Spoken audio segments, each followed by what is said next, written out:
Welcome back to the morning show here on Arise News. Nigeria's unemployment crisis has shown no signs of slowing down with the continuous increase in unemployment rates in the country. Our second guest today on the show, Dinah, has transformed the Human Resources Department of her hospitality company, MAD, to help combat the issue of unemployment in Nigeria. JobLink Foundation is Nigeria's first job center located in Lagos. Over the past 4 years, the company has built a growing network of over 1 million job seekers. Welcome to the morning show, Welcome, Mary. Morning. Wow, you have such a robust catalogue of work. Right. You've worked with some, dare I say, the top restaurants, the top hospitality chains. We've got luxury chains up there. You studied at Oxford. You studied at Nottingham. I mean, you've got a great portfolio. So what made you decide that you would sort of not give this up, but focus on job seekers in Nigeria? Yeah, so my background is hospitality. I have a master's in hotel management. So I started my career with the likes of Four Seasons, with Marriott, with Starwood. And then I went to Harvard and studied entrepreneurship. And at that point, I decided I wanted to start my own hospitality consulting firm. So I moved back to Nigeria, and I started a hotel management company. And so I was really excited about structuring all the deals and managing the hotel, the customer service, food and beverage, all of the different exciting parts of hospitality. But I ended up in the boardroom every day recruiting. And that's where I realized that there was a major problem in the human resource capital in Nigeria and in Lagos. So every day I was interviewing people, meeting people. I realized that there was a need for them to be trained properly. Then I realized that, in terms of their education, their background, there were gaps there. So while I was thinking, there's a problem somewhere in the HR market within Nigeria, a disaster happened. There was, I don't know if you remember the Nigerian government agency where they were looking to recruit 50,000 people, the immigration agency, and there was a massive stampede and people died, people were injured. And that's when I decided, that was like the light bulb moment, when I decided that something has got to change with the unemployment situation in the country. So that's how we birthed JobLink, Nigeria's first ever job center. We used the Job Center Plus model from the UK to build a high street job center where anybody can walk in. They can bring in their CVs, regardless of your background, regardless of your education. We're there to help, and we started connecting people. Wow, fantastic. And now you have over 3,000 employers as clients, yes. Wow. We have over 100,000 job seekers on our database. We then moved on from just connecting people to actually doing employability trainings. We worked with the British Council, we worked with Microsoft. You actually received an award, a Social Impact Award from the British Council. Yes, we did. And the thing is, when we started, it was not a not-for-profit organization. It was actually a recruitment company. But soon, quickly after, we realized that this is a human need. Yes. This is a need for Nigeria.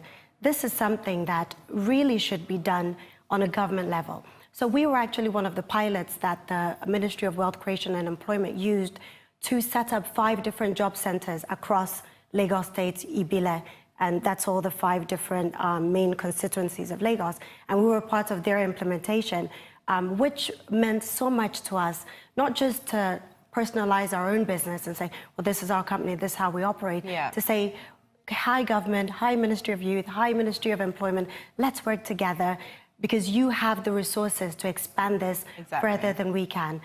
So that's what we've been doing with JobLink. Wow. And you also have the free CV clinic. Yes. So what we then did was, with the British Council, we did focus groups and we started to talk to CEOs of top companies, and we said, what is it that you're really looking for in graduates, in the people that you're recruiting? And by far, they said that the number one thing that makes them say no to one person and yes to the other person is the CV. That is the gateway. Once your CV is not properly prepared, you don't even make it to the interview. And so they were always asking, how can we help people improve their CVs? Because if they don't have a good CV on their desk, that's the end of it. So we started free CV clinics. We've improved over the CVs of over 5,000 youths. We've partnered with the Sweet Sensation, and they've been absolutely fantastic. They also have a very strong philanthropic arm. They opened up all of their 27 stores across Lagos to us that we can use as centers where people can go bring their CVs, and then our team is there to help them improve it. So we've been doing that for a few years now. And now what we're working on, a new initiative with the Dinah Foundation, is our child feeding program. Yes, so it's a school feeding program. Yeah. So this is so dear to my heart. There's so many children, living below the poverty line who can't afford food in schools. And it's a big global problem. It's something that the World Bank works on heavily. The United Nations feeding organization, they work on it heavily as well. Millions and millions of dollars are spent every year feeding poor children all around the world. And Nigeria is not an exception. There are a lot of state schools where these kids just don't have money for food. And you can imagine being a 6-year-old going to school and it's lunchtime and one person brings out lunch and you don't have any lunch. It's disheartening. And there's so many benefits. So one of the things that people said is, well, when you feed these kids, it's just food. No, it's not just food. Yeah. It's been linked to improvements in enrollment, linked to improvements in reducing absenteeism, improving their nutrition and their health, and so many other things. It's linked even to terrorism.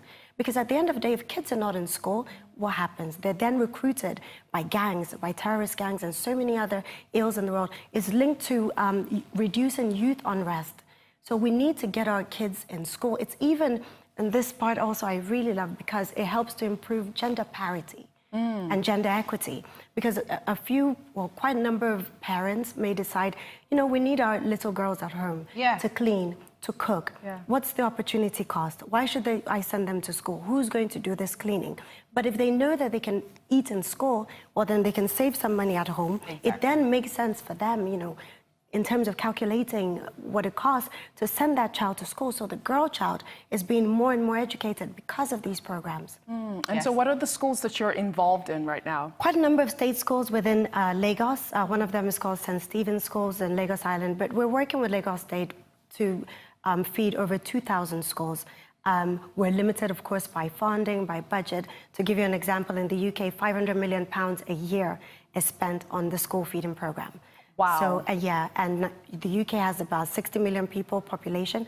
Nigeria has 200 million. Of course, obviously, you need more help. And so tell us how people can help your foundation. Yeah, I mean, they can support, they can volunteer, absolutely. They can sponsor individually. We have corporate sponsors. We have government sponsors as well. So we need as much support, as many people to join hands with us and make Nigeria better. Fabulous. I'm very proud such a great job. It's very amazing to see you. Yes, well, it is time for a short break on the morning show. Next up, we're discussing the non-profit sector here in Nigeria and ways we as individuals can be more intentional with giving back. Don't go away.